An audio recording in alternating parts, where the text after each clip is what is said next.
Hello everyone and welcome to my Bachelor Nation official channel.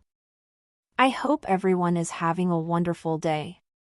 Before we begin, please hit the subscribe button and gives this video a thumbs up. Recent American Idol Season 23 runner-up. John Foster recently took part in a musical collaboration that was shared with followers via social media. Foster collaborated on the project with a few other reality TV alums. Many of the artists gained experience in other well-known competition series. Fans have also taken to social media to offer their thoughts on the latest performance. Foster first debuted on American Idol during its 23rd season. He played songs such as Jailhouse Rock by Elvis Presley, I Told You So by Randy Travis, and Something to Talk About by Bonnie Raitt during his tenure. Foster also played his original song, Tell That Angel I Love Her, which was composed in memory of his late friend Maggie Dunn. The country singer proved popular on the event, pushing his way into the top 2. Foster eventually finished as the season's runner-up, with Jamal Roberts declared as the winner. The love song is about the end of a relationship, and it uses the notion of ghosts to represent how individuals and lasting memories may haunt someone over time. In popular culture, the song was featured in the Netflix series 13 Reasons Why. Foster, for his part, has recently been keeping himself busy since his appearance on American Idol.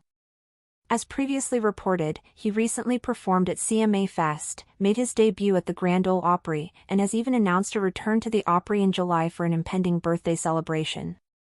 John Foster's journey from small-town country boy to national spotlight didn't end with his runner-up finish on American Idol Season 23, it was only the beginning. Since the show wrapped earlier this year, Foster has remained in the public eye, riding a wave of momentum that many artists could only dream of.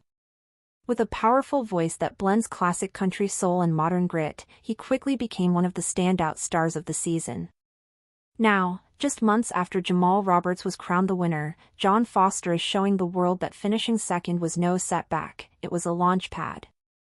Most recently, Foster made headlines after teasing a musical collaboration on Instagram, causing an immediate stir among his fanbase.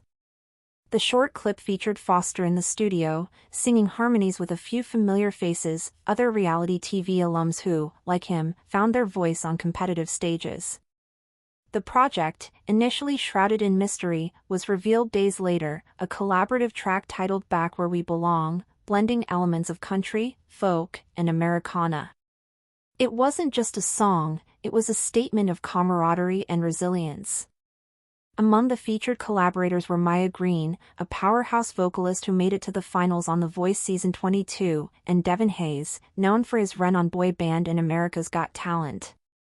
Together, they brought distinct textures to the song, Maya with her soulful, gospel-influenced delivery, Devin with his pop sensibilities, and John anchoring it all with his unmistakable drawl and heartfelt delivery. Fans were quick to praise the collaboration, calling it unexpected, fresh, and exactly what the country genre needs right now. Social media lit up after the release. Foster's followers flooded the comments with fire emojis, heartfelt testimonials, and pleas for a full-length collaborative album.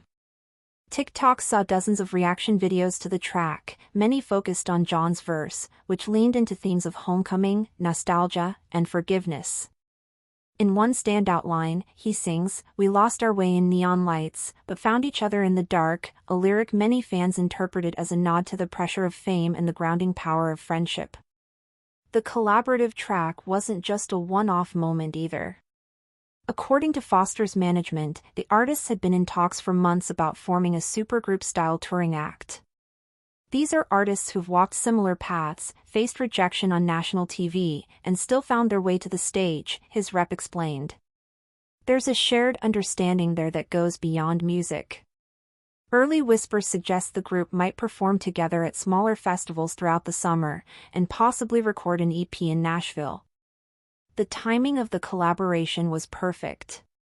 Foster was already enjoying a massive boost in visibility thanks to his post-Idol performances.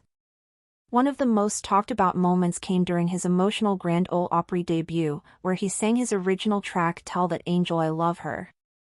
Written in memory of his late friend Maggie Dunn, the ballad struck a chord with audiences far beyond the country community. Its haunting melody and deeply personal lyrics earned him a standing ovation and an invitation to return to the Opry stage in July, on his birthday, no less. For Foster, that performance was more than just a career milestone, it was personal. "Maggie's the reason I write music in the first place," he said in a backstage interview. "She believed in me when I didn't. That song is for her. Every time I sing it, I feel like she's still here." The song's emotional weight carried through the Opry's historic auditorium like a whisper through time. Many fans in the audience admitted to tears, and within hours, clips of the performance were trending online. The next morning, downloads of the song spiked on streaming platforms, propelling it to the top of the iTunes country chart. It's clear that Foster has tapped into something rare, an ability to connect with fans not just through sound, but through story. That talent was evident during his American Idol run, where his song choices consistently showcased his range and emotional depth.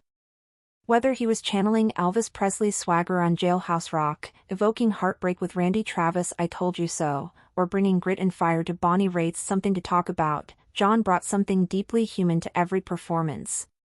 He wasn't just performing covers, he was telling stories. That's likely what endeared him to such a broad swath of the American public.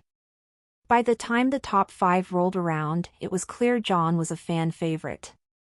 His ability to cross genres, touching on classic rock, blues, and country, gave him an edge. But it was his original song that changed everything.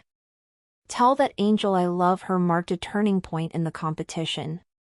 Contestants often share originals late in the season, but John stood out for its maturity, craftsmanship, and vulnerability. The track also found a second life outside of Idol. Fans of the Netflix series 13 Reasons Why recognized the song when it was briefly featured in the show's final season. Though the placement was subtle, a background track during a montage, its inclusion sparked renewed interest. The song's mournful message about grief, memory, and letting go felt at home in a series that tackled similarly weighty themes. "I never thought that little song I wrote in my dorm room would end up on TV," John admitted in an Instagram story. "It's surreal." Since then, he's been working non-stop, juggling recording sessions, fan meet and greets, and a growing number of concert dates. One major highlight was his appearance at CMA Fest, where he performed on the riverfront stage before thousands of cheering fans. Dressed in his signature denim shirt, boots, and a broad-brimmed hat, Foster delivered a 40-minute set that included both covers and original material. His performance of Back Where We Belong with Maya and Devin, brought out as surprise guests, was a clear crowd favorite. Thanks for watching. If you likes this video, do not forget to subscribe to my channel and do not miss any update.